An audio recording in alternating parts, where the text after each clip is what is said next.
ஐந்தாவது பகுதி. அதகைனம் ககோலக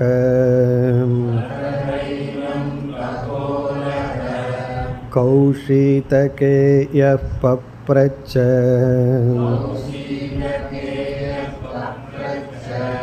யாக்ஞவல்க்யேதி கோவாச்ச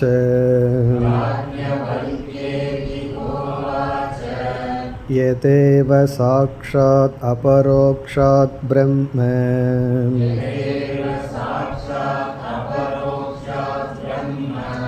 ய ஆத்மா சர்வாந்தரக தம் மே வியாச்சக்ஷ்வேதி ஏஷத ஆத்மா சர்வாந்தரக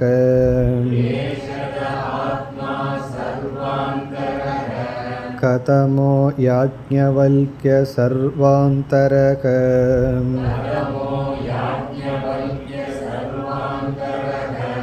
யோ அசனாயா பிபாசே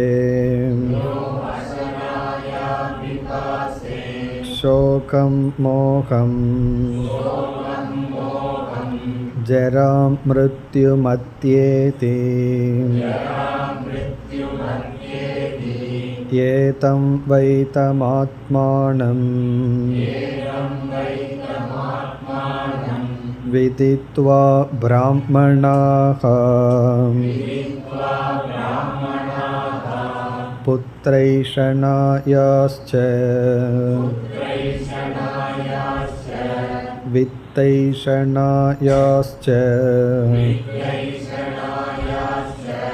லோகைஷணாயாஸ்ச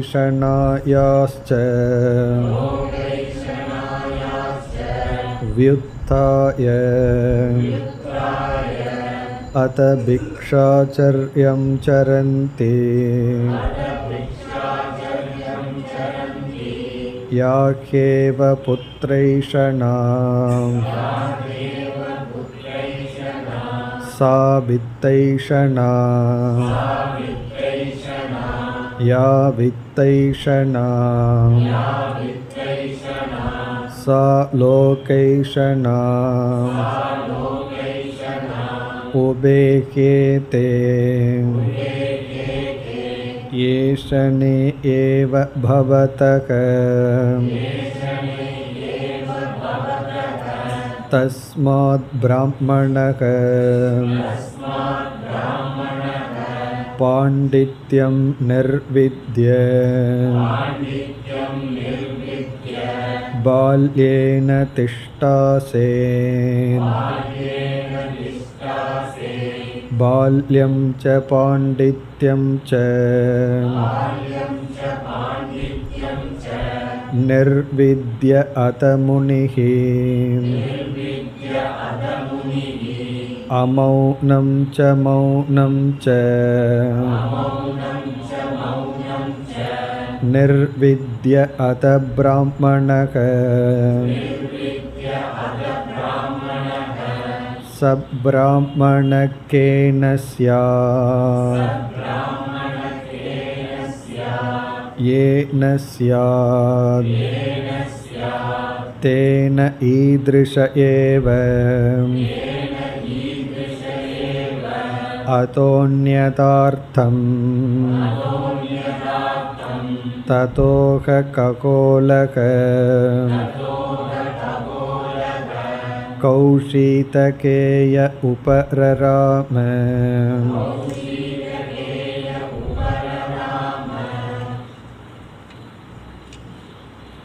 இந்த மந்திரத்தில் முதலில் ஆத்மா அசம்சாரி என்ற கருத்தை பார்த்தோம். அசனாயா பிபாசே சோகம் மோகம் ஜரா மிருத்யும் அத்யேதி. 6 விதமான சம்சாரத்தை கடந்திருக்கின்றது ஆத்மா. இரண்டாவதாக நாம் பார்த்த கருத்து விதித்வா, தமேதம் ஆத்மானம் விதித்வா, அந்த ஆத்மாவை அறிந்து. ஆத்மாவை அடைதல், ஆத்மாவை அறிதல். பிறகு மூன்றாவதாக வியுத்தாய பிக்ஷாச்சர்யம் சரந்தி. மேல் எழுந்து சந்நியாச வாழ்க்கையை எடுத்துக் கொள்கிறார்கள். வியுத்தாய எதிலிருந்து மேல் எழுகின்றார்கள்? புத்திர ஏஷனா, வித்த ஏஷனா, லோக ஏஷனா. புத்திரன், வித்தம், லோகம் இதில் இருக்கின்ற பற்றிலிருந்து மேல் எழுந்து இவைகளை விடுத்து பிக்ஷாச்சர்யம் சரந்தி சந்நியாசத்தை எடுத்து கொள்கிறார்கள். இந்த இடத்தில் நாம் சந்நியாசத்தை பற்றிய விசாரத்தை மேற்கொண்டுள்ளோம். இதில் 3 விதமான ஆசை, அனாத்மாவில் இச்சா விபாகத்தை நாம் பிறகு பார்ப்போம். சந்நியாசத்தை பற்றிய விசாரத்தில் நாம் முதலில் பார்த்த கருத்து வியுத்தாய விதித்துவா என்று. வியுத்தாய என்ற சொல்லை விதித்துவா என்பதற்கு முன் நாம் படித்தால் துறந்து பிறகு ஆத்மாவை அறிந்தார்கள் என்று பொருள் வரும். முதலில் சந்நியாசத்தை மேற்கொண்டு பிறகு ஆத்மானம் விதித்துவா. அந்த சந்நியாசத்தை விவிதிஷா சந்நியாசம் என்று பார்த்தோம். அல்லது விதித்துவா வியுத்தாய என்று படித்தால் ஆத்மாவை அறிந்ததற்கு பிறகு இவர்கள் சந்நியாசத்தை எடுத்துக்கொண்டார்கள் என்று படித்தால் அதை வித்வத் சந்நியாசம் என்று பார்த்தோம். பிறகு இனியொரு விதமான சந்நியாசத்தையும் சென்ற வகுப்பில் பார்த்தோம். உற்பன்ன சம்யக் ஞானஸ்ய சந்நியாசம் லக்ஷணோ யதகன்னு பார்த்தோம். ஞான நிஷ்டை அடைந்தவனுடைய சந்நியாசம், அந்த சந்நியாசம் சாதனா ரூபமான சந்நியாசம் அல்ல, சாத்திய ரூபமான சந்நியாசம். ஆகவே சந்நியாசம் அங்கு லக்ஷணமாக இருக்கிறது என்று பார்த்தோம். பொதுவாக நம்ம 2 விதமான சந்நியாசத்தை பார்த்திருக்கோம். இங்கு சுரேஸ்வரர் 3வது விதமான சந்நியாசத்தை அறிமுகப்படுத்தினார். லக்ஷண ரூபமான சந்நியாசம், சாதன ரூபமான சந்நியாசம். சாதனா ரூபமான சந்நியாசம் 2ஆக பிரிக்கப்படுகிறது.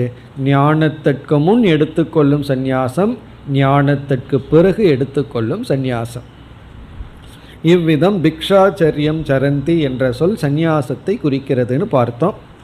பிறகு மோக்ஷம் என்பதற்கு சந்நியாசத்தை குறிக்கின்றது என்ற இடத்தில் சந்நியாசம் என்ற ஒரு ஆசிரமத்தை எந்த சாதனைக்காக எடுத்துக்கொள்கின்றோம் என்பதுதான் முக்கியம்.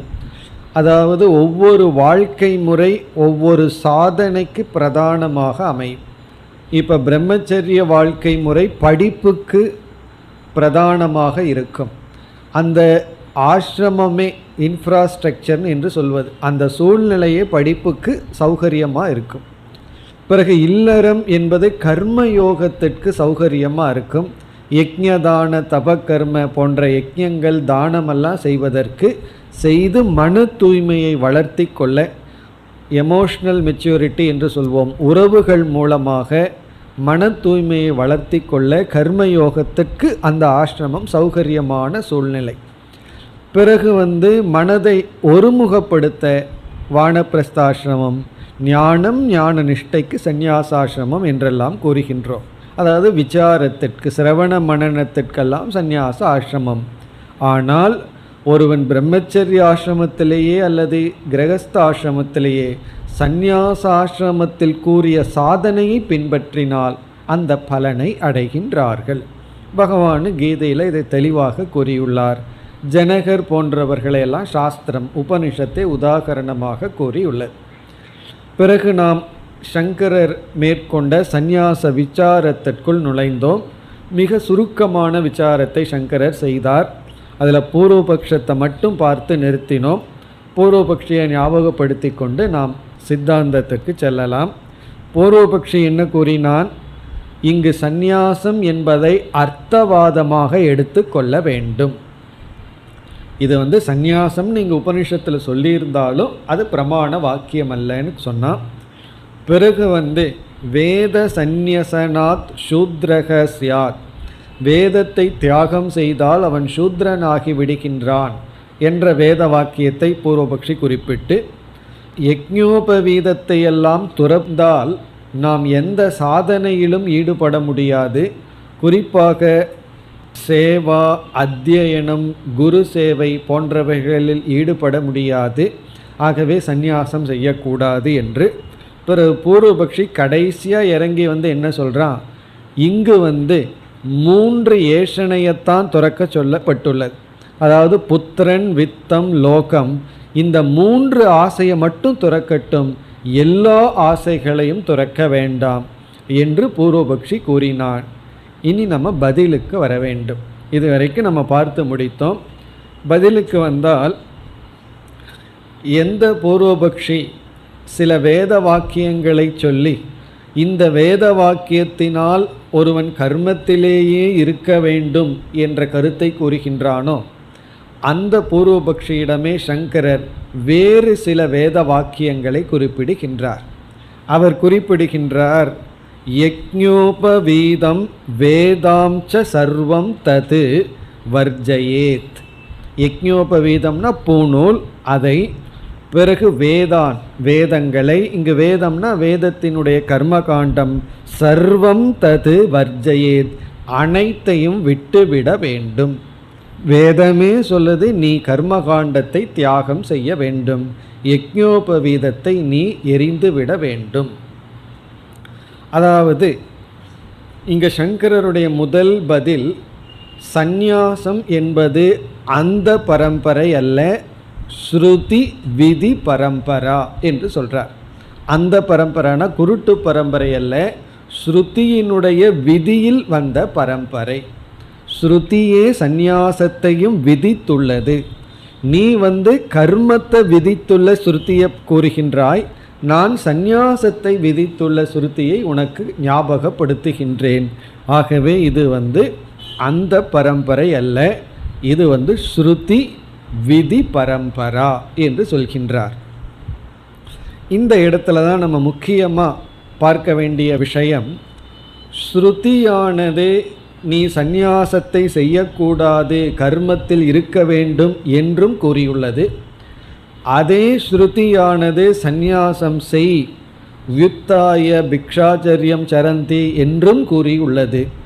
ஆகவே குழப்பம் வருகிறதே என்று பூர்வபக்ஷி கூறினால், என்றுமே ஒரு வாக்கியத்தை ஒருவர் கூறினார், அது யாருக்காக கூறப்பட்டுள்ளது என்பது மிக மிக முக்கியம்.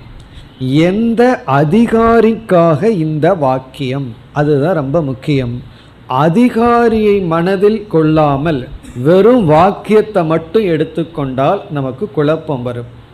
இப்போ ஒருவர் ஒரு அட்வைஸ் கொடுத்தா யாருக்கு அந்த அட்வைஸ், அதுதான் ரொம்ப முக்கியம். ஒரு சிஷ்யன் குருவிடம் வந்தால், குரு கண்ணை மூடிட்டு பிளைண்டாக அட்வைஸ் கொடுக்க மாட்டார். ஒரு சிஷ்யனுக்கு ஒரு அட்வைஸ் கொடுப்பார். ஒரு சிஷ்யனை பார்த்து அதிகமாக சாப்பிடுன்னு சொல்லுவார், இனி ஒரு சிஷ்யனை பார்த்து குறைவாக சாப்பிடும்பார். ரொம்ப சிஷ்யர்களை பார்த்து குறைவாக சாப்பிடுன்னு சொல்ல வேண்டியது இருக்குது. காரணம் என்னன்னா, அதிகமாக சாப்பிடுன்னு அட்வைஸ் கொடுக்குற சிஷ்யனுக்கு பக்கத்தில் இனி ஒரு சிஷ்யன் இருக்கான், அவன் அப்போ எனக்குன்னு எடுத்துக்கொள்ளக்கூடாது. காரணம் என்னன்னா, அதிகாரி. வேதம் ஒரு வாக்கியத்தை கூறினால் எந்த அதிகாரிக்காக இந்த வாக்கியம் ரொம்ப முக்கியம், யாருக்காக இது கொடுக்கப்பட்டுள்ளதுங்கிறத நம்ம பார்த்து பொருள் எடுத்து கொள்ள வேண்டும். அதை சங்கரர் இங்கு தெளிவுபடுத்துகின்றார்.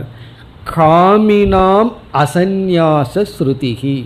காமினாம் என்றால் ஆசை உடையவனுக்கு அசந்நியாச ஸ்ருதி, சந்நியாசம் வேண்டாம் என்கின்ற ஸ்ருதி வாக்கியங்கள்.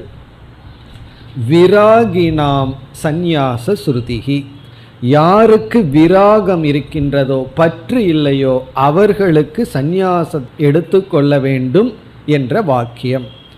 ஆகவே சந்நியாசம் எடுத்துக்கொள்ள வேண்டும் என்றால் ஸ்ருதியினுடைய அடிப்படையில் தகுதி வைராகியம், விராகம். ஞானம் கிடையாது, வேறு எதுவும் கிடையாது. விராகம்தான் சந்நியாசத்திற்கான தகுதி. யாருக்கு ஆசை இருக்கின்றதோ அவர்களுக்கு அசந்நியாச ஸ்ருதி, சந்நியாசத்தை எடுத்துக்கொள்ள வேண்டாம் என்று சொல்கின்ற ஸ்ருதி வாக்கியம். யாருக்கெல்லாம் பற்று அற்று விட்டதோ அவர்களுக்கெல்லாம் சந்நியாச ஸ்ருதி. அந்த ஆசையும் முழுமையாக போயிருக்கணுங்கிறது இல்லை, ஓரளவு ஆசையெல்லாம் நீங்கி இருந்தால் பிறகு ஏதோ கொஞ்சம் கொஞ்சம் தொட்டு இருந்தால் அதெல்லாம் சந்நியாசத்தில் தவத்தில் நீக்கி கொள்ளலாம்.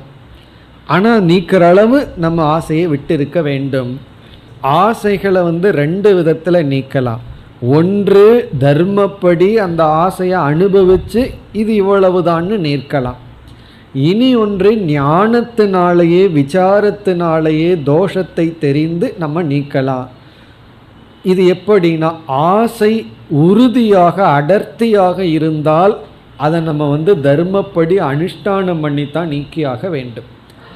ஆசையே கொஞ்சம் ஆட்டம் கண்டுட்டு இருந்ததுன்னு வச்சுக்கோமே, அப்போ என்ன செய்யலாம்? ஆசையினுடைய வலு சற்று குறைவாக இருந்தால் அறிவினாலேயே நீக்க முடியும், விசாரத்தினாலேயே சிறிய தவத்தினாலேயே நீக்க முடியும். ஆகவே அது அவர்கள் முடிவு செய்ய வேண்டியதுதான் என்று சங்கரர் பூர்வபக்ஷி கூறிய சுருத்தியையும் ஏற்றுக்கொள்கிறார், இங்கு சொல்லப்பட்டுள்ள சுருத்தியையும் ஏற்றுக்கொள்கிறார். பூர்வபக்ஷி சந்நியாசம் வேண்டாங்கிற சுருத்தியை மட்டும் ஏற்றுக்கொண்டு சந்நியாச சுருத்தினா என்ன, சந்நியாசம் எடுத்துக்கொள்ள வேண்டும்னு உபதேசம் பண்ணுற சுருத்தியை அர்த்தவாதம்னு என்ன அர்த்தம்? அர்த்தம் இல்லைன்னு அர்த்தம், சும்மா சொல்லுதுன்னு அர்த்தம். அப்படி பொருள் கொள்கின்றான். சங்கரர் என்ன செய்கின்றார்? இரண்டு சுருத்தியையும் சரியாக பொருள் எடுத்து கொள்கின்றார். பற்று உடையவர்களுக்கு அசந்நியாச சுருதி, பற்று அற்றவர்களுக்கு சந்நியாச சுருதி. பிறகு இவன் அர்த்தவாதம்னு சொன்னானே, அதை சங்கரர் தெளிவுபடுத்துகின்றார். மிக அழகான ஒரு கருத்து இந்த இடத்துல சொல்றார். உபனிஷத்துக்கு ஆத்ம ஞான பரத்வாத் சர்வ உபனிஷதக என்று சொல்றார். சர்வ உபனிஷதக, எல்லா உபனிஷத்தும் ஆத்ம ஞானத்தையே பரமாக கொண்டுள்ளது. ஆத்ம ஞான பரத்வாத் சர்வ உபனிஷதக, எல்லா உபனிஷத்தினுடைய பரம் அல்டிமேட் கோல் என்ன என்றால் ஆத்ம ஞான பரம். ஆத்ம ஞானத்தை தான் முக்கியமாக வச்சிருக்கு. பிறகு இது எப்படி தெரிகிறதுனா, ஆத்மாவா அரே திரஷ்டவ்யக, இந்த ஆத்மாவைத்தான் அடைய வேண்டும் என்று ஆத்மாதான் தர்ஷன யோக்கியம், புருஷார்த்த யோக்கியமாக ஸ்ருதி வைத்துள்ளது. பிறகு இந்த ஆத்மா என்ப ஒரு தத்துவத்தை லட்சியமாக வைத்து இந்த லட்சியத்துக்கான சாதனையையும் உபனிஷத்தை கூறியது. ஸ்ரோத்தவ்யோ மந்தவ்யோ நிதித்தியாசி தவ்யக என்று. இப்போ உபனிஷத்தில் லட்சியம் என்னன்னா ஆத்மா. அந்த லட்சியத்துக்கான நேரடி சாதனை சிரவண மனன நிதித்தியாசனம். பிறகு இங்கு சங்கரர் கூறுகின்றார், நேரடி காரணம் சிரவணாதி, சககாரி காரணம் சந்நியாசம். இந்த சிரவண மனன நிதித்தியாசனம் வெற்றியடைய உதவி செய்ய சந்நியாசம் இங்கு விதியாக சொல்லப்பட்டுள்ளது. ஆகவே இங்கு சககாரி காரணம் சந்நியாசம் என்று அறிமுகப்படுத்துகிறார். சககாரி காரணம் என்றால் முக்கியமான காரணத்துக்கு உதவி செய்கின்ற காரணம். அதாவது சந்நியாசம் ஞானத்துக்கு இல்லையா, சிரவணத்துக்கு உதவி செய்கின்றதா, மனனத்துக்கு துணை புரிகிறது, நிதித்தியாசனத்திற்கு துணை புரிகிறது. அப்படி இங்கு சங்கரர் பொருள்படுத்துகின்றார். பொதுவாகவே சங்கரருடைய கருத்தை நாம் பார்த்தால், அவருடைய மனதை நம்ம புரிஞ்சுக்கணும்னு பார்த்தா, அவருடைய கருத்து சந்நியாசம் எதற்கு என்றால் ஸ்ரவண மனன நிதித்தியாசனத்திற்கு என்று சொல்வார். அதுதான் அவருடைய பர்சனாலிட்டி, அவருடைய மனமே அதுதான். அவருடைய பர்சனல் வியூ என்ன, சங்கரருடைய உள் கருத்து என்ன, அவர் மனசில் என்ன நினச்சிட்டு பாஷ்யம் எழுதுகிறார்னு பார்த்தோம்னா, அவருடைய பாஷ்யங்களை எல்லாம் படித்து பார்த்தா இது நமக்கு நன்கு விளங்கும். சந்நியாசம் என்பது சிரவண மனன நிதித்தியாசனம். ஆனால் சில பேர் சந்நியாசம் எடுத்துக்கொண்டு சிரவண மனன நிதித்தியாசனத்தை தவிர மீதியை செய்வார்கள். கரெக்டாக அதை மட்டும் செய்ய மாட்டார்கள். காரணம் என்ன என்றால், சமுதாய சேவை ஏதோ ஒன்று ஜபம் பண்ணுறது ஏதாவது செய்கிறார்கள் என்றால் அந்த சந்நியாசத்தை எல்லாம் நம்ம சித்த சுத்திக்காக எடுத்துக்கொள்ளப்படுகின்ற சந்நியாசம்னு பொருள் எடுத்துக்கொள்ள வேண்டும்.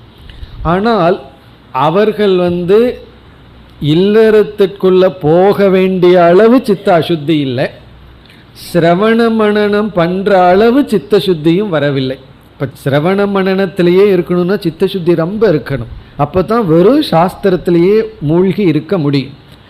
அதே சமயத்தில் காமியமான கர்மத்தில் ஈடுபட்டுட்டு வாழலான்னா அந்த அளவுக்கும் மனம் கீழ்நிலையில் இல்லை. ஆகவே அந்த நிலையில் இருக்கிறவர்கள் என்ன செய்வதுனா, இதெல்லாம் இந்த காலத்தில் கண்டுபிடிக்கப்பட்ட புது விதமான சந்நியாசங்கள். அந்த காலத்திலெல்லாம் அது வெறும் பிரம்மச்சரியத்திலேயே இருந்து விடுவார்கள். அப்போ நம்ம எப்படி புரிந்து கொள்ள வேண்டும்? அப்படிப்பட்ட சந்நியாசிகள் எல்லாம் கண்டிப்பாக ஆசை வசப்பட்டு உலகத்தில் உழன்று கிடப்பவர்களை விட மேலானவர்கள். அதே சமயத்தில் சிரவண மனனத்திற்கு வர முடியவில்லை. அவர்கள் ஜபத்திலேயோ சேவையிலோ ஏதாவது ஒரு ஆக்டிவிட்டீஸில் இருப்பார்கள். ஆக்டிவிட்டீஸ் இல்லைன்னா ப்ராப்ளம் வந்துடும். ஏதாவது ஒரு செயல் அவர்களுக்கு கொடுக்க வேண்டும். அந்த செயல் பார்த்தோம் அப்படின்னா அது காமியமாக இருக்காது, நிஷ்காமமாக இருக்கும். அவங்களுக்கு தேவை செயல் இல்லைன்னா ப்ராப்ளம். ஒரு பொறுப்பை கொடுத்து ரெஸ்பான்சிபிலிட்டி இருக்கணும். அங்கே சாஸ்திரம் கேட்டல், தியானம், சிந்தித்தல் அதெல்லாம் அவர்களிடம் நடைபெறாது. ஆனால் இந்த இடத்துல சங்கரர் கூறுகின்றார், சந்நியாசம் என்பது சககாரி காரணம். எதற்குனா சிரவண மனன நிதித்தியாசனத்திற்கு சககாரி காரணம். இங்கே ஏன் அப்படி சொல்கிறார்னு பார்த்தோம்னா, சிரவணம் நல்லா நடக்கணும் அப்படின்னா, சிரவணமாக நடக்க வேண்டும் என்றால் அது ஒரு குவாலிட்டி டைம் நமக்கு ரொம்ப தேவை. ஒரு நல்ல டைம் தேவை. மனதை எந்த பொறுப்பு இல்லாமல் ஃப்ரீயாக இருந்தால் தான் முழுமையாக நம்மை ஒப்படைக்க முடியும். மனனத்திலையும் முழுமையாக நம்மை ஒப்படைக்க முடியும். அதாவது திடீர்னு ஆத்ம விசாரம் பண்ணும்போது வீட்டை பூட்டிட்டு வந்தனா இல்லையா, இல்லை பால்காரன் வந்துடுவானே அவனுக்கு என்ன பதில் சொல்கிறது, இப்படியெல்லாம் பொறுப்புகள் இருந்தது. இல்லை பிஸ்னஸ் பொறுப்பெல்லாம் ரொம்ப இருந்ததுன்னு வச்சுக்குவோமே. அப்போ என்ன ஆகும்? முழுமையாக மனது அதில் ஈடுபட முடியாது. ஆகவே சந்நியாசம் அப்படின்னு சொன்னாவே காலத்தை நாம் எடுத்துக்கொள்வது, கெய்னிங் குவாலிட்டி டைம் அப்படின்னு அர்த்தம். அதனோட ஸ்பிரிட் என்னன்னா ஒரு குவாலிட்டி டைமை எடுத்துக்கிறது தான். அதனால் சந்நியாசம் எடுத்துகிட்டு எனக்கு நேரம் இல்லைன்னு சொல்லக்கூடாது. எதுக்கு நேரம் இல்லைன்னு சொல்லலாம்? வேறு ஏதாவது வேலைக்கு நேரம் இல்லைன்னு சொல்லலாம். சாஸ்திரம் கேட்குறதுக்கு நேரம் இல்லை, சிந்திக்கிறதுக்கு நேரம் இல்லை, தியானிக்கிறதுக்கு நேரம் இல்லைன்னு சொல்லக்கூடாது. ஏன்னா சந்நியாசம் எடுத்துக்கிறதே அதற்காக. அதைத்தான் இங்கு சங்கரர் அறிமுகப்படுத்துகிறார். பிறகு பூர்வபக்ஷி மனதில் ஒரு கேள்வி வரும். உபனிஷத்து தான் 2 வாக்கியங்கள், அதாவது வேதம் 2 விதமான வாக்கியங்கள் சொல்லியிருக்கே. அதாவது ஒன்று சந்நியாசம் வேண்டான்னு சொல்லியிருக்கு, இனி ஒன்று சந்நியாசம் எடுத்துக்கன்னு சொல்லியிருக்கேன்னு மீண்டும் கேட்டால், அப்பொழுது சங்கரர் இங்கு மீண்டும் பதில் சொல்கிறார். அதாவது சந்நியாசம் வேண்டான்னு சாஸ்திரத்தில் சொல்லித்தான் ஆகணும். காரணம், யாருக்கு அவித்யா காமமெல்லாம் மனதில் இருக்கோ, அஜ்ஞானமும் ஆசையும் இருக்கோ, அவர்களுக்கு பாசிட்டிவாக வேண்டான்னு சொல்லித்தான் ஆக வேண்டும். இல்லை என்றால் அந்த சந்நியாசம் அவர்களுக்கு ஒரு பெரிய டேமேஜை தான் கொடுக்கும். அவர்களுக்கு அது கஷ்டத்தை தான் கொடுக்கும், நன்மையை கொடுக்காது. அப்படி சொல்வது உபனிஷத்தினுடைய அல்லது வேதத்தினுடைய கடமை என்று சொல்கின்றார்.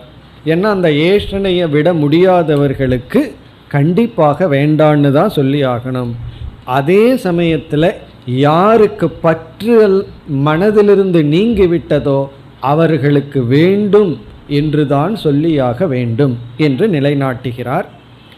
பிறகு இறுதியில் சங்கரருடைய பதில் இலக்கண ரீதியாக இங்கே சந்நியாசத்தை நிலைநாட்டுகின்றார். இங்கே இலக்கணம் என்னவென்றால், இப்போ நம்ம தமிழில் சொல்லிட்டு பிறகு சமஸ்கிருதத்துக்கு போவோம். இப்போ நான் ஒருவரிடம் சொல்கின்றேன், நீ வீட்டுக்கு கைகளையும் கால்களையும் தூய்மைப்படுத்திவிட்டு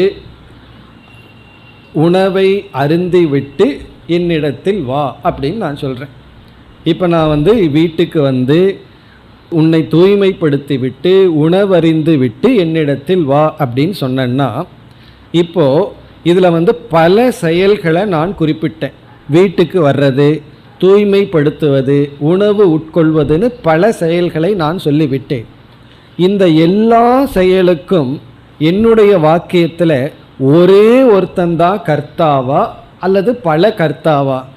வீட்டுக்கு வர்றவன் ஒருத்தன், தூய்மைப்படுத்துகிறவன் இனி ஒருத்தன், சாப்பிட்றவன் இனி ஒருத்தன், என்னை பார்க்க போகிறவன் இனி ஒருத்தனா, அல்லது என்னுடைய வாக்கியில் எல்லாத்தையுமே ஒருத்தனைத்தான் நான் சொல்கிறேனா அப்படின்னு பார்த்தா, நான் என்ன செய்துள்ளேன், வீட்டுக்கு வந்து, நாங்கள் ஃபுல் ஸ்டாப் வைக்கல, வீட்டுக்கு வா அப்படின்னு நான் ஃபுல் ஸ்டாப் வைக்கல. பிறகு உன்னை தூய்மைப்படுத்து ஃபுல் ஸ்டாப் வைக்கல. அப்படி வச்சுருந்தா நான் வேறு யாரையாவது பார்த்து சொல்லியிருக்கலாம். தூய்மைப்படுத்தி அங்கேயும் ஒரு கமா தான், உணவை உட்கொண்டு அங்கேயும் ஒரு கமா, பிறகு என்னை பார்க்க வேண்டும். ஆகவே ஒரே ஒரு வெர்பு, என்னை பார்க்க வேண்டும். அதற்கு முன்னாடியெல்லாம் நான் ஃபுல் ஸ்டாப் வைக்காமல், அதாவது என்ன செய்திருக்க, இதை செய்து இதை செய்து இதை செய்துங்கும்போது சமான கர்த்தா. அதை சமஸ்கிருதத்தில் துவா என்று சொல்வார்கள். திருஷ்டுவா அப்படின்னா பார்த்து, பார்த்து பிறகு அடுத்தது அவனே தான், யார் பார்த்தவனோ அவன் தான் அடுத்ததையும் செய்ய வேண்டும்.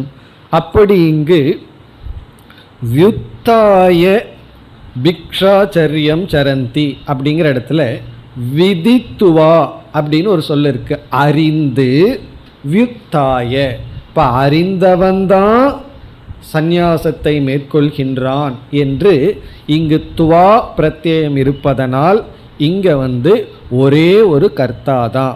ஒரே ஒரு கர்த்தா யார் அப்படின்னா, ஆத்ம ஞானத்திற்கு வந்தவர்கள்தான் ஆத்மாவை அறிந்து சந்நியாசத்தை எடுத்து கொள்ள வேண்டும். அதுக்கெல்லாம் சங்கரர் வேத வாக்கியத்திலிருந்தே சில கொட்டேஷன்ஸ் எல்லாம் கொடுக்குறார். அபிஷுத்திய குத்துவா பக்ஷயதி. அபிஷுத்திய அப்படின்னா சோம ரசத்தை எடுத்து, குத்துவா யாகம் செய்து, பக்ஷயதி ஒருவன் சாப்பிடுகின்றான், சாப்பிட வேண்டும். அப்போ சோம ரசத்தை எடுக்கிறவனே தான் யாகத்தையும் செய்யணும், அவனே தான் உணவையும் பிரசாதமாக உட்கொள்ள வேண்டும். இப்போ இந்த இடத்துல எல்லாம் ஒரே ஆளை பற்றி பேசுறது போல இங்கு ஆத்ம ஞான ஏஷனா தியாக சந்நியாசம் எல்லாம் ஒரே ஆள் தான் செய்யணும்னு சொல்லி இருக்கின்றது. ஆத்ம ஞானத்தை அடைகிறவன் யாரோ அவனே தான் ஆசைகளையும் விடுபவன், அவனே தான் சந்நியாசத்தையும் எடுத்துக்கொள்பவன். ஆகவே நீ திடீர்னு மீதி இரண்டையும் ஒரே ஆள்னு எடுத்துட்டு சந்நியாசத்தை மட்டும் நீ அர்த்தவாதம்னு சொல்லிவிட முடியாது. ஏன்னா எல்லாம் ஒரே ஒரு ஃப்ளோவாக போயிட்டுருக்கு. உன்னுடைய இன்டர்பிரட்டேஷன், நீ பொருள்படுத்துவது தவறு என்றெல்லாம் பதில் சொல்லி இங்கு சந்நியாசம் விதியாக சொல்லப்பட்டுள்ளது, அர்த்தவாதம் அல்ல என்று நிலைநாட்டுகின்றார். இப்போ இத்துடன் சந்நியாச விசாரமும் முடிவடைகின்றது. நம்ம ஏற்கனவே பார்த்துட்டோம், சந்நியாசம் என்பதை எப்படி பொருள் கொள்ள வேண்டும் என்றால், அதாவது ஆசிரமம்னு ஒரு விதியாக விதின்னு சொன்னால் ஒரு ரிச்சுவலாக எடுத்துக்கொள்ளாமல் சிரவண மனன நிதித்தியாசனத்திற்கும் நம்மை தூய்மைப்படுத்தி கொள்வதற்கும் ஒரு தேவையான காலத்தை நம்மால் எடுத்துக்கொள்ள முடிந்தால் அது சந்நியாசம். சில பேர் சந்நியாசம் எடுக்கிறதுக்கு முன்னாடி குட் டைம் இருக்கும், சந்நியாசத்தை எடுத்ததுக்கு அப்புறம் தான் டைமே கிடைக்காது. அப்படியெல்லாம் ஆயிடக்கூடாது. சந்நியாசங்கிறது எடுத்துக்கொள்வதல்ல, அது விடுதல். பேச்சிலேயே கான்ட்ரடிக்ஷன் இருக்குது. எப்போ சந்நியாசம் எடுத்துக்கொள்வீர்கள் அப்படின்னு சொல்வார். சந்நியாசம்னா விடுவது, உன்னை விடுறது தான் சந்நியாசமே தவிர எடுத்துக்கொள்வதல்ல. ஆகவே அந்த காலத்தில் லைஃப் ஸ்டைலும் சாதனையும் சேர்ந்து போச்சு. இப்போ சேர்ந்து போகணுங்கிறது கிடையாது. வாழ்க்கை முறையும் சாதனையும் சேர்ந்து இருக்கணுங்கிறது இல்லை. ஆகவே நம்ம காலத்துக்கு தகுந்த மாதிரி அந்த ஸ்பிரிட்டை காம்ப்ரமைஸ் பண்ணாமல் பொருள் எடுத்து கொள்ள வேண்டும். சில பேர் சொல்லுவாங்க, எங்களுக்கு ஆறுதலுக்காக இப்போ நீங்கள் பேசுகிறீங்க. சில பேர் அப்படின்னு சொல்லுவாங்க, கிளாஸ் முடிஞ்ச உடனே ஏதோ காம்ப்ரமைஸ் பண்ணி ஏமாற்றி பேசுகிறீர்கள் அப்படின்னு கிடையாது. ஆறுதலுக்காக பேசுறது கிடையாது. ஆறுதலுக்காக பேசி பொய் சொல்கிற மாதிரி ஆயிடுது. உண்மை தான். அதாவது அந்த ஸ்பிரிட்டை நம்ம விடக்கூடாது. அப்போ நம்ம எப்போ பொறுப்பை விடலாம் என்றால், எப்போ மனப்பக்குவம் வருதோ அப்போ நம்ம பொறுப்பை விடலாம்.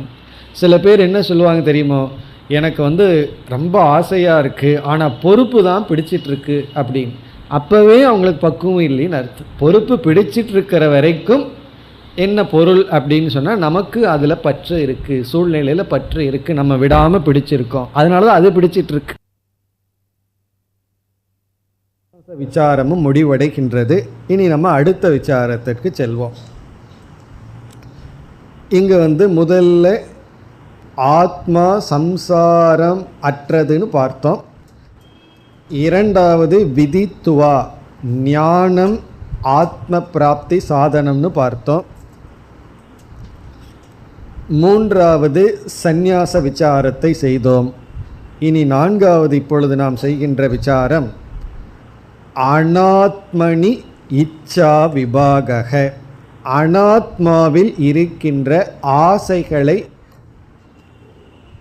அதாவது பிரித்து விசாரம் செய்தல். அனாத்மனி இச்சா விபாகம், அனாத்மாவில் இருக்கிற ஆசைகளை இப்பொழுது விசாரம் செய்கின்றோம். இப்பொழுது நம்ம புத்திர ஏஷனா வித்த ஏஷனா லோக ஏஷனாங்கிற சொல்லுக்கான விளக்கத்தை பார்ப்போம். நம்ம வெறும் டிரான்ஸ்லேஷன் தான் பார்த்துருக்கோம், விளக்கத்தை இனிமேல் நாம் பார்க்க போகிறோம்.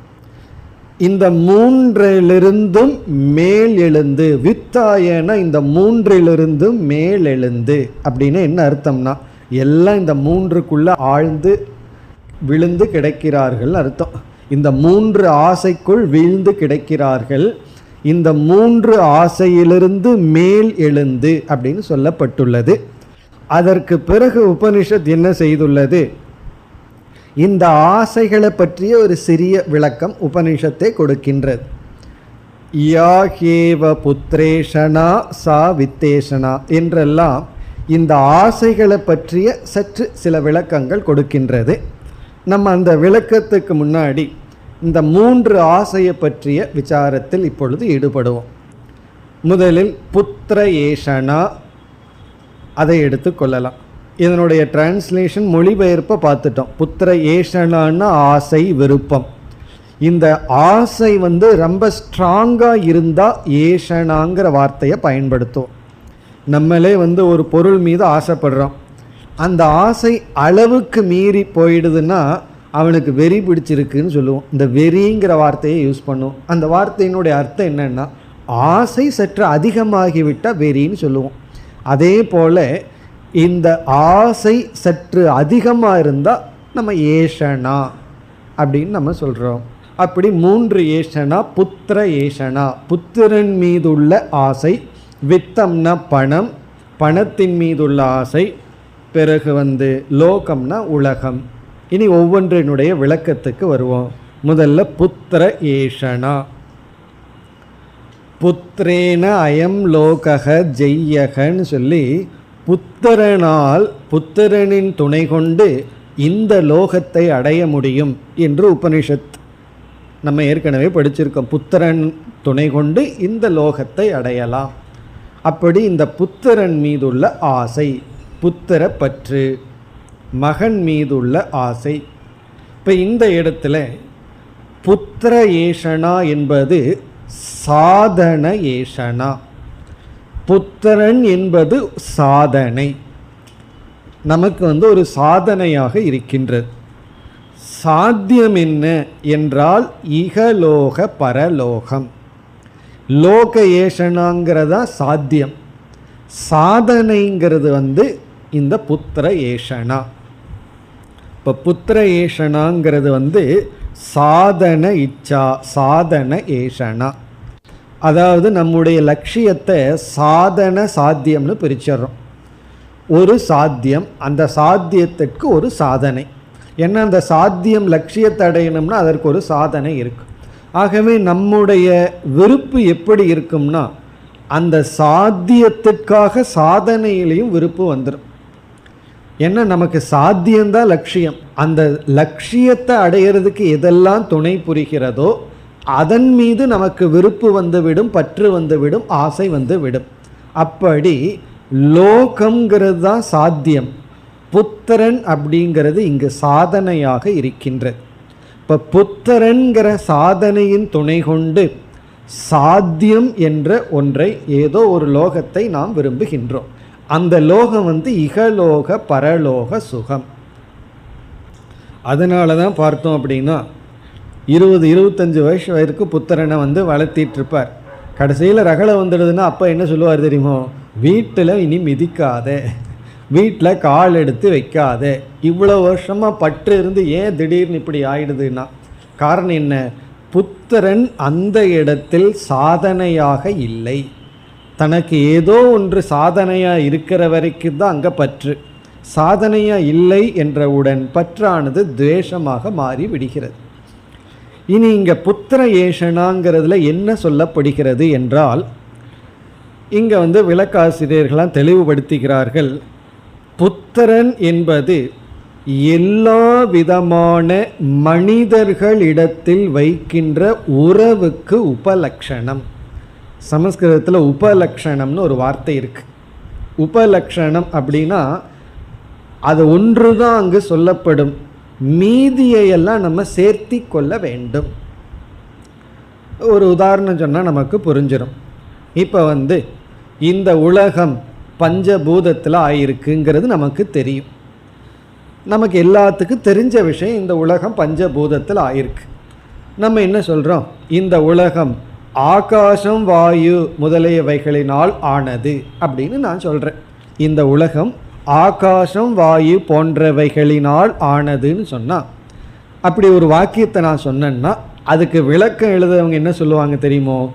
ஆகாசம் வாயு என்பது அக்னி நீர் பிருத்திவிக்கு உபலக்ஷணமாக இருக்கிறது. உபலக்ஷணம்னா அந்த இரண்டுமே மற்றதையும் குறிக்கின்றது. அப்போ இந்த இரண்டையும் மற்றதுக்கு உபலக்ஷணமாக எடுத்து கொள்ள வேண்டும். அப்படின்னு என்ன அர்த்தம்? அங்கே 2 சொல்லியிருந்தாலும் 3ஐயும் சேர்த்தி கொள்ள வேண்டும். அப்படி புத்திரன் மீதுள்ள ஆசையை விட வேண்டும்னு சொன்னால் சில பேர்த்துக்கு சந்தோஷம், அப்போ புத்திரி மேலே ஆசை வச்சுக்கலாம். உபனிஷத்து புத்திரியை விட சொல்லலை, அப்படி எடுத்துக்கொள்ளக்கூடாது. புத்திரன் உபலக்ஷணம். புத்திரி மட்டுமல்ல, எல்லா உறவுகள், எல்லா ரிலேஷன்ஷிப், மனிதர்களிடம் வைக்கின்ற அனைத்து உறவுகளும் இந்த புத்திர ஏஷனாங்கிற சொல்லில் குறிப்பிடப்படுகிறது. இதை கேட்குறதுக்கே பயமாக இருக்கும். அதனால தான் ஒழுங்காக சந்நியாசம் வேண்டான்னு சொல்கிறது. காரணம் என்ன? எல்லா ரிலேஷன்ஷிப்பையும் விட்டுறணுமா. ஒருவர் அண்மையில் என்னிடத்துல சொன்னார், எனக்கு ரொம்ப கோபம் வந்துட்டுருக்கு, கோபம் என்னுடைய நேச்சராக இருக்குன்னு, விட்டுடுங்களேன். என்ன? ஐயோ, கோபத்தை விட்டால் நானே இல்லாதவன் ஆகிறவனே அப்படின்னு. ஸோ கோபங்கிறத விட்டுட்டேன் அப்படின்னா நானே இல்லாமல் ஆயிடுவேன்னு ஒரு பயம் வந்துடுது. ஒரு சின்ன எமோஷன் நம்மிடம் இருந்து போனால் நானே போகிற மாதிரி ஃபியர்னு இருந்தால், எல்லா உறவுகளையும் நான் விடுறதுன்னா என்ன அர்த்தம்? ஃபாதருங்கிற ரோல், மதருங்கிற ரோல், பிரதருங்கிற ரோல், சிஸ்டருங்கிற ரோல், இப்படி ஒவ்வொரு ரோல் இருக்கே, அந்த ரோல் நம்மளாக இருந்துகிட்ருக்கோம். எல்லா ரோலும் போயிட்டா அப்புறம் நான் பைத்தியகாரங்கிற ஒரே ரோலில் தான் இருக்கிறதா? பிறகு நான் யார்? என்ன நான் ரோல், இந்த ரெண்டுக்கும் வித்தியாசம் இல்லாமல் இப்போ இருக்கேன். இப்போ நான் தந்தை அல்ல, நான் மகன் அல்ல, நான் நண்பன் அல்ல, நான் யாருமே இல்லை அப்படின்னா, எந்த மனிதனோடு எனக்கு உறவு இல்லை அப்படின்னா, அப்போ நான்கிறதே இல்லாமல் போயிருமான்னு ஒரு பெரிய பயம் விடும். அதனால தான் சந்நியாசம் வேண்டான்னு சொல்கிறது. ஆகவே எந்த பற்று நீங்கி விட்டால் பிறகு பயமெல்லாம் வராது, சந்தோஷம்தான் வரும். இங்கு புத்திர ஏஷனா என்பது மனிதனாக இருக்கின்ற நமக்குத்தான் மற்ற மனிதர்களோடு ஒரு ரிலேஷன்ஷிப், உறவானது பில்டப் ஆகிருக்கு. மிருகத்துக்கெல்லாம் கிடையாது. மிருகத்துக்கு அண்ணன் தம்பி தங்கச்சி அப்பா மகன் பாட்டி அதெல்லாம் கிடையாது.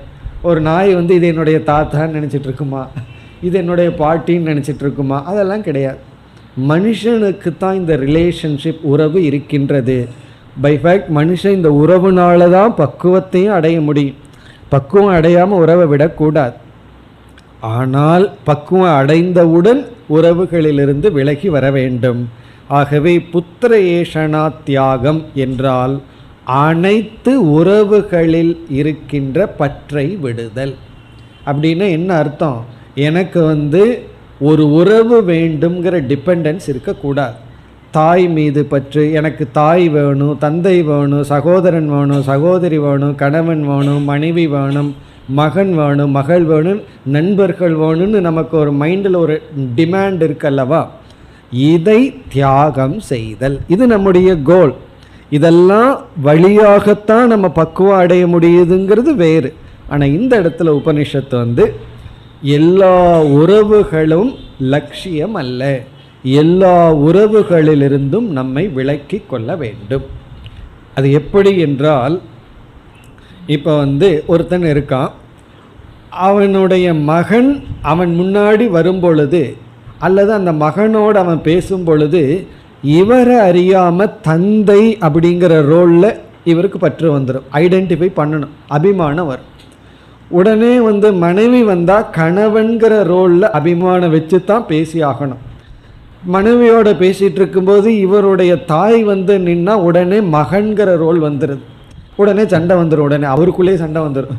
இப்போ நான் மகனாக ஆக்ட் பண்ணட்டுமா கணவனாக ஆக்ட் பண்ணட்டுமா, உடனே ப்ராப்ளம். இதுலேருந்து என்ன தெரியுதுன்னா, ஒவ்வொரு மனிதர்களும் நமக்குள்ளே வரும் பொழுது நம்மை அறியாமல் ஒவ்வொரு அபிமானம் விடுகிறது. அந்தந்த ரோலில் நம்ம பற்று வச்சுத்தான் ஆக வேண்டியது வந்துடுது, அந்த ரோலை ஐடென்டிஃபை பண்ண வேண்டியது வந்துடுது. அப்போ என்ன ஆகுது, நம்ம தந்தையா மகனா சகோதரனா நண்பர்களாகத்தான் இருந்துகிட்ருக்கிறோமே தவிர நாம் என்றைக்கு நம்மளாக இருக்கோம். இப்போ ஒவ்வொரு ரோல்லையே நம்ம வாழ்ந்துகிட்டே வர்றதுனால நான்கிற உண்மையான நான்கிறத நம்ம இழந்துடுறோம். இங்கே நான் பிரம்மன் பூர்ணம் காரணம் எல்லாத்துக்கும் காரணமானவன், நான் பூர்ணமானவன்கிற ஞானத்தில் நிற்கணும் அப்படின்னு சொன்னால் இந்த ரோல் நம்ம அதிக நேரம் எடுத்துக்கொள்ளக்கூடாது, அந்த ரோல்லையே நம்ம இருக்கக்கூடாது. ஆகவே ஒரு ஸ்டேஜில் நம்ம எல்லா விதமான உறவுகளிலிருந்தும் விடுதலை அடைய வேண்டும். இதெல்லாம் எந்த அதிகாரிக்கு, அதுதான் ரொம்ப முக்கியம். இதெல்லாம் பற்று அற்றவர்களுக்குத்தான், பக்குவம் அடைந்தவர்களுக்கு அல்லது ஞானிக்குத்தான் உண்மையிலேயே. விதித்துவா வித்தாய, பற்றை விட முடியாதவர்களுக்கு கண்டிப்பாக உறவுகள் தான் சாதனை, அதை நம்ம மறந்துடக்கூடாது. அதனால் நான் போன உடனே எல்லாத்திலும் சண்டை போட போகிறேன் அப்படின்னு முடிவு பண்ணக்கூடாது. அது சண்டை இல்லை, அன்பாக விளக்க வேண்டியது. ஏன்னா எந்த ரோல்லையும் நான் இருந்தாலும் பிரச்சனைன்னு சொல்லி நம்ம நினைக்கக்கூடாது. அந்த ரோலில் இருந்து நம்ம பற்றை விட்டு வர வேண்டும். அப்படி விட்டு வந்தால் அவங்களுக்கு தெரியாமல் விட்டு வரணும், அதுதான் உண்மையான திறமை. ஒருவர் மீது நமக்கு பற்று போயிடுதுன்னா அவர்களுக்கு தெரியவே கூடாது அவர்கள் மீது நமக்கு பற்று இல்லைன்னு, அதுதான் உண்மையான மெச்சூரிட்டி. நமக்கு அப்படி இல்லை, கொஞ்சம் பற்று இல்லைன்னா அவன் மேலே இருக்கிற ஆசையெல்லாம் போச்சுன்னு சொல்லிட்டு வந்துடுவோம். கொஞ்ச நேரத்துக்கு அப்புறம் இல்லை இல்லை வந்துடுதுன்னு சொல்லுவோம். அப்படி கொஞ்சம் பற்றின்மை வந்தால் உடனே காமிச்சுக்குவோம், பிறகு மீண்டும் அப்படி காமிக்கிற பற்று மீண்டும் பற்றில் போய் விழுந்துருவோம். ஆகவே இங்கு எல்லா விதமான உறவுகளிலிருந்தும் விடுதலை அடைதல்.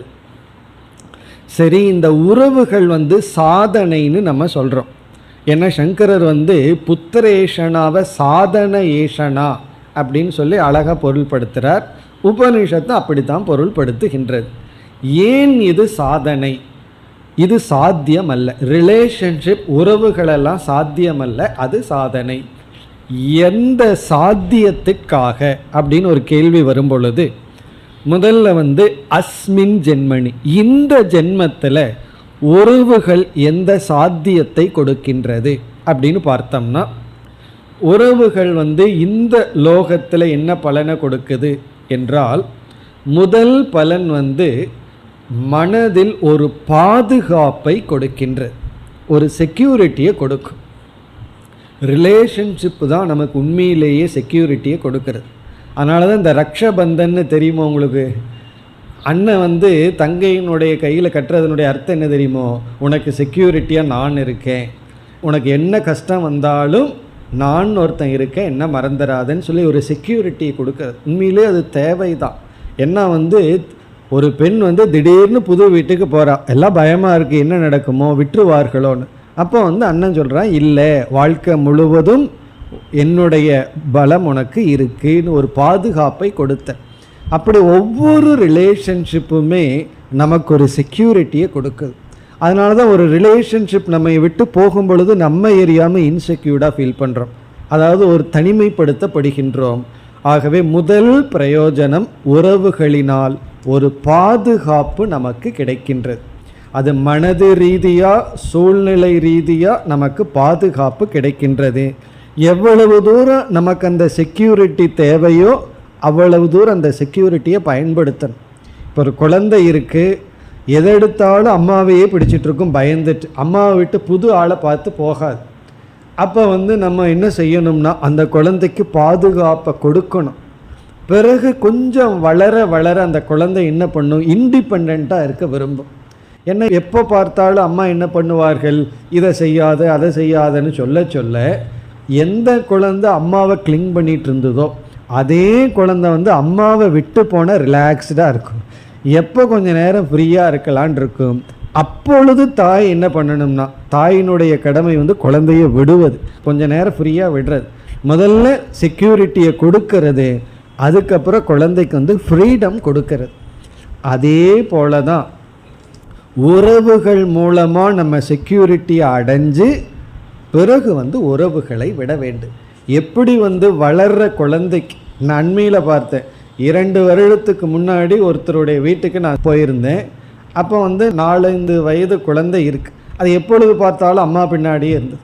இப்போ அண்மையில் போகும்போது அம்மாவை விட்டுட்டு ஓடுறதுக்கு தான் அது பார்த்துட்ருக்கு. ஆனால் இப்போ அம்மா அது பின்னாடி ஓடிட்டுருக்கு. காரணம் என்னென்னா அந்த குழந்தைக்கு இப்போ தனிமை தேவைப்படுது, இண்டிபெண்டன்ஸ் தேவைப்படுது. தனியாக தான் ஏறணும், தனியாக ஒரு இடத்துக்கு போகணும், தனியாக வரணும், அது தேவைப்படுது. அப்போ என்னென்னா தேவையான செக்யூரிட்டியை அடைஞ்சதற்கு பிறகு அதே குழந்தை, அம்மா பின்னாடியே போயிட்டு இருந்த குழந்தை அம்மாவை விட்டுட்டு தனியாக இயங்கணும்னு விரும்புகின்றது. அப்படி தனிமையை அந்த நேரத்தில் குழந்தைக்கு கொடுக்கறது தான் அந்த குழந்தைக்கு நம்ம செய்கிற நன்மை. அப்படி செக்யூரிட்டியில் நம்ம அடைஞ்சு பிறகு அதை நம்ம துறக்க வேண்டும். அப்படி உறவுகள் மூலமாக நமக்கு கிடைக்கின்ற முதல் பலன், இகலோக பலன் அர்த்த புருஷார்த்தக. செக்யூரிட்டின்னு மாடர்ன் லாங்குவேஜில் சொல்லிகிட்டு இருந்தேன், சாஸ்திர லாங்குவேஜில் சொல்லணும்னா அர்த்த புருஷார்த்தக. ஏன்னா புத்திர ஏஷனாங்கிறது சாதன ஏஷனா, சாத்தியம் என்ன, தர்மார்த்த காம மோட்சத்தில் அர்த்தங்கிற புருஷார்த்தம், அர்த்தம்னா பாதுகாப்பு, அது புத்திரனிடமிருந்து கிடைக்கின்றது, உறவுகளிடமிருந்து கிடைக்கின்றது. அதனால தான் ரொம்ப பேர் அந்த காலத்தில் சொல்லிகிட்டு இருந்தாங்க, இப்போல்லாம் கொஞ்சம் மாறி போச்சு, புத்திரன் இருந்தால் கடைசி காலத்தில் காப்பாற்றுவான்னு சொல்லி. இப்போ புரிஞ்சு போச்சு, புத்திரனே இருந்தால் மருமக கதியில் தான் இருக்கும், அதனால் புத்திரி இருந்தால் தான் உண்மையான பாதுகாப்புன்னு இப்போ கொஞ்சம் புரிஞ்சிட்டு வருது எல்லாத்துக்கும். காரணம் என்ன, புத்திரனை ஏன் வேணும்னு விரும்புகிறார்கள்னா கடைசி காலத்தில் பாதுகாப்பை கொடுப்பான். அப்போ பாதுகாப்புங்கிறது, அர்த்தங்கிறது சாத்தியம், சாதனை அப்படிங்கிறது புத்திரன். புத்திரன் பிறகு எல்லா விதமான உறவுகள் சாதனை, சாத்தியம் இகலோக ஜென்மத்தில் அர்த்தம். பிறகு சில காம புருஷார்த்தமும் இருக்குது. காம புருஷார்த்தம்னா அந்த புத்திரனுடைய சம்பாத்தியத்தினால தான் சில பேர் பார்த்தோம்னா இவர்கள் ரொம்ப ஏழ்மையாக இருந்துகிட்ருப்பார்கள். பெற்றோர்கள், பையன் நல்லா சம்பாதிச்சு வசதியாக இருப்பான், அதை பெற்றோர்கள் நன்கு அனுபவிப்பார்கள். அப்போ காம புருஷார்த்தத்துக்கும் புத்திரன் பயன்படுகின்றான். இப்போ புத்திரன் எதற்கு சாதனையாக இருக்கான், இந்த லோகத்தில் அர்த்த காமத்துக்கு சாதனையாக இருக்கின்றான். பிறகு சங்கரர் அதற்கு அடுத்த படியில் போய் சொல்கிறார், பரலோகத்துக்கும் புத்திரன் சாதனை. எப்படி என்றால், நம்ம பெற்றோர்கள் இறந்து விடுகிறார்கள். பெற்றோர்கள் இறந்ததற்கு பிறகு அவர்களுக்கு சில புண்ணியம் பத்தலின்னு வச்சுக்கோமே, நற்கதி கிடைக்கவில்லை என்றால் புத்திரன் செய்கின்ற ஸ்ரார்த்தம் முதலிய கர்மத்தின் மூலமாக அந்த புண்ணியத்தை பெற்றோர்கள் எடுத்துக்கொண்டு அவர்களுக்கு நற்கதி கிடைக்கும். அப்படி இறந்ததற்கு பிறகு புத்திரன் செய்கின்ற பித்ரு கர்மத்தின் மூலமாக அவர்களுக்கு நற்கதி கிடைக்கும். ஆகவே பரலோக திருஷ்டி. இப்போ இகலோகத்திற்கும் பரலோகத்திற்கும் புத்திரன் சாதனையாக இருக்கின்றான். இதை துறக்க சொல்லுதுன்னா எவ்வளவு பெரிய தியாகம் இது. இப்போ இகலோகத்தில் எனக்கு எந்த செக்யூரிட்டியும் வேண்டாம், எனக்கு பரலோகத்தில் சொர்க்கம் போன்ற லோகம் எதுவுமே எனக்கு வேண்டாம். அப்போ எந்த அளவுக்கு வைராக்கியம் வந்தால் புத்திரனையும் ரிலேஷன்ஷிப்பையும் துறக்க முடியும்னா, எனக்கு அடுத்த லோகத்தில் இருக்கிற எந்த சுகமும் வேண்டாம், சொர்க்கமாகட்டும் பித்ருலோகமாகட்டும் அந்த லோகம் கொடுக்குற சுகம் வேண்டான்னு வைராக்கியம் வரணும். பிறகு இந்த லோகத்திலையும் எனக்கு காமமும் வேண்டாம் அர்த்தமும் வேண்டாம், எனக்கு எந்த விதமான செக்யூரிட்டி வேண்டான்னு மனப்பக்குவம் வந்தால் சாதனையை தியாகம் செய்ய வேண்டும். என்றைக்குமே சாத்திய இச்சை போனதுக்கு பிறகுதான் சாதனையை தியாகம் பண்ணணும். சாத்தியத்தில் இச்சையை வச்சுட்டு சாதனையை தியாகம் செய்யவே கூடாது. அது ரொம்ப டேஞ்சராக போயிடும். சாத்தியம் இருக்குது சாதனை கையில் இல்லைன்னு என்னாகும்? ஆகவே நம்முடைய தியாகம் எப்பொழுது வர வேண்டும்னா சாத்தியத்தை தான் ஃபஸ்ட்டு தியாகம் பண்ணணும், அதற்கு பிறகுதான் சாதனையை தியாகம் பண்ணணும். சில பேர் எல்லா பணத்தையும் விட்டுட்டு அதுக்கப்புறம் எல்லா பணமும் வேண்டாம் அப்படின்னு விட்டுட்டு பிறகு பணத்தினால என்னென்னலாம் ஆகுமோ அது வேணும்னு மனசில் நினச்சிட்டு இருந்தால் என்ன பிரயோஜனம்? அதை நம்ம செய்யக்கூடாது. பணத்தினால என்னென்ன வேண்டுமோ அதை விட்டுட்டு பிறகு பணத்தை விடுறது நேச்சுரலாக வந்துடும். அதே போல் மனதில் இருக்கிற அந்த இன்செக்யூரிட்டி இருக்கிற வரைக்கும் உறவுகளை மெயின்டைன் பண்ணணும். அந்த இன்செக்யூரிட்டி போய் ஒரு பக்குவம் வந்த உடனே சாதனையை துறக்க வேண்டும். ஆகவே இங்கே புத்திர ஏஷனா என்பது சாதன ஏஷனா. இந்த சாதன ஏஷனாவினுடைய சாத்தியம் என்னவென்றால் இகலோக அர்த்தகாம புருஷார்த்தம், பிறகு பரலோகம், பரலோக கதி. ஏன்னா புத்திரன் தான் எத்தனையோ சிரார்த்தமெல்லாம் பண்ணி நம்ம நட்கதிக்கு அழைத்து செல்வான். இதெல்லாம் பெற்றோர்களிடம் புண்ணியம் இல்லை என்றால்.